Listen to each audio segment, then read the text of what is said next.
Ayan mga idol, ito yung mga idol yung 5 piso na mahal ang bintahan mga idol. Ayun o, 5 peso coin. Ayan, ito yung 5 peso na, ayan, tinatawag nilang error mga idol. Ayan o. Ayan. Ang bintahan po nito mga idol ay nasa 3K pataas ang isang piraso po. Ayan o. Pag meron po kayong ganito mga idol, ayan, PM. Dahil bumibili po tayo niyan mga idol. Ayan o. Ganitong 5 peso po mga idol ha. Ayan. Tawag dyan ay error coin. Yan, ito tayo sa maliwanag. Yan po, yan. Kita ito. Yan o. Yan. Dalawa po yung ulo niya mga idol. O.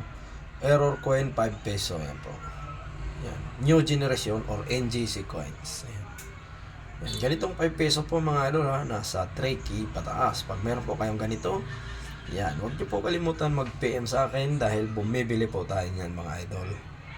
Yung ganitong 5 peso coin. Yan. Yan, ganda o, pang collection talaga yung mga idol o. Yan, ganda niya. Yan.